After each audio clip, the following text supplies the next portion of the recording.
Nous sommes aujourd'hui ici à Saly pour quand même, comme je l'ai dit, poursuivre les missions de contrôle, mais aussi inspecter au niveau des hôtels. Il faut dire que nous sommes dans une délégation de plus de 40 éléments avec 21 agents de la police, n'est-ce pas, sous la direction du commissaire de la police touristique, avec des éléments des sapeurs-pompiers, les services d'hygiène, mais aussi le service régional du tourisme et la direction chargée de la réglementation touristique. Et tout cela pour quand même poursuivre un peu les efforts consentis par l'autorité dans le cadre de l'assainissement du secteur.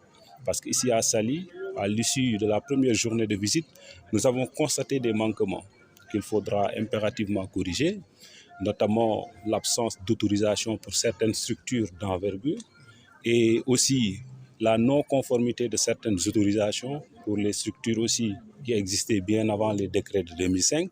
Par exemple, il y a des structures qui ont toujours l'autorisation du gouverneur, alors que depuis le décret de 2005, ils devaient se régulariser auprès des services du ministère. Et je pense qu'au niveau de Mbour, de la région de Thiès, je dirais, il y a le service régional qui est là pour accompagner l'ensemble des structures vers cette formalisation.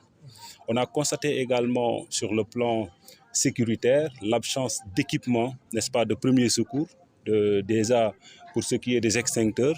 On a vu que quand même il y a des extincteurs qui sont outdated, qui ne sont plus à jour, et pour certaines structures, ça n'existe même pas. Donc ceci est inacceptable parce que non seulement ça ne respecte pas les normes, n'est-ce pas, de sécurité, mais aussi sur le plan de l'hygiène. Nous avons constaté quand même avec les services, n'est-ce pas, d'hygiène, qu'il y a des certificats, n'est-ce pas, médicaux d'aptitude à la manipulation qui ne sont pas renouvelés. Mais il y a également des sessions de désinfectisation qui devaient être faites, mais qui ne sont pas faites de manière périodique. Et ceci est à corriger parce que, comme je le dis souvent, l'hôtellerie, avant tout, c'est la propreté, c'est l'hygiène, mais surtout la sécurité. Donc, si maintenant on ne respecte pas ces normes, là, quand même, ça va porter un grand coup à la destination Sénégal.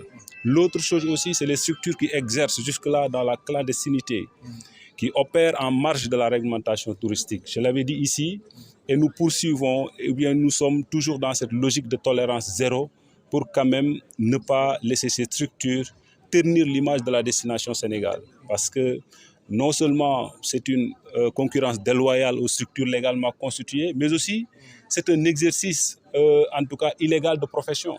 Passion nécessaire et vous exercez dans le domaine du tourisme. Là, quand même, on met la vie de nos touristes ou de nos visiteurs en danger et aussi on ne sait pas ce qui peut en tout cas survenir. Parce qu'on a vu des exemples récemment. Donc tout cela quand même nous amène un peu à je ne dirais pas durcir le ton, mais en tout cas renforcer le dispositif de contrôle au niveau de Saly, de la Petite Côte, mais aussi au niveau de tous les établissements du Sénégal. L'autre aspect aussi que nous avons constaté, c'est le défaut de paiement de la taxe de promotion touristique. Et pour rappel, la taxe de promotion touristique doit être collectée par les hôteliers et reversée, n'est-ce pas, au niveau des services fiscaux. Donc, c'est des deniers publics.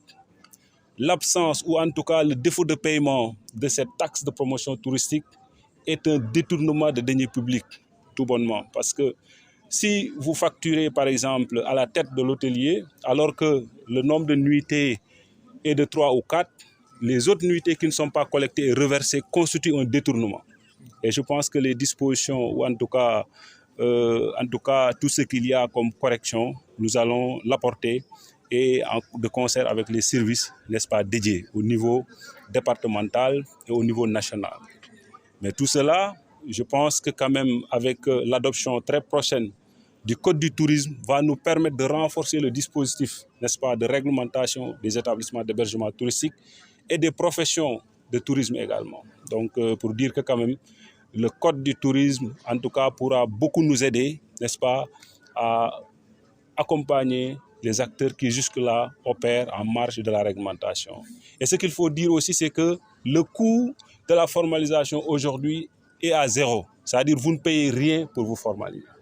Et aujourd'hui, je peux dire que le coût de l'informel aujourd'hui, c'est comme le coût de l'ignorance. C'est inestimable. le fait d'être dans la clandestinité présente beaucoup de dangers, ne serait-ce pour le promoteur. Parce que demain, vous pouvez héberger, n'est-ce pas, des malfaiteurs. Vous pouvez être accusé demain de recel, n'est-ce pas, de malfaiteurs. Et je pense que pour pallier à tout cela, comme jusque-là, comme je l'ai dit, ça ne coûte absolument rien aux structures. Il faut vraiment se rapprocher des services du ministère du Tourisme au niveau de Mbour pour pouvoir déposer un dossier, n'est-ce pas, et pouvoir être en règle. Donc je pense, comme je l'ai dit, nous allons continuer un peu cette dynamique, n'est-ce pas, de contrôle, d'inspection au niveau de la Petite Côte, mais aussi au niveau, n'est-ce pas, de tous les sites d'hébergement touristique. Aujourd'hui, nous avons peut-être ciblé près de 47 établissements. Nous allons continuer un peu cette dynamique, n'est-ce pas, de contrôle, d'inspection au niveau de la Petite Côte, mais aussi au niveau, n'est-ce pas, de tous les sites d'hébergement touristique. Aujourd'hui, nous avons peut-être ciblé près de 47 établissements et nous sommes là pour 72 heures. Donc, nous allons pouvoir faire le tour, que ce soit à Somone, à Warang, Nianing, à Mbour, mais aussi au niveau de la station balnéaire de Saly. En bilan d'étape aujourd'hui, en termes de pourcentage ou de nombre, vous parliez tout à l'heure de la taxe de promotion touristique.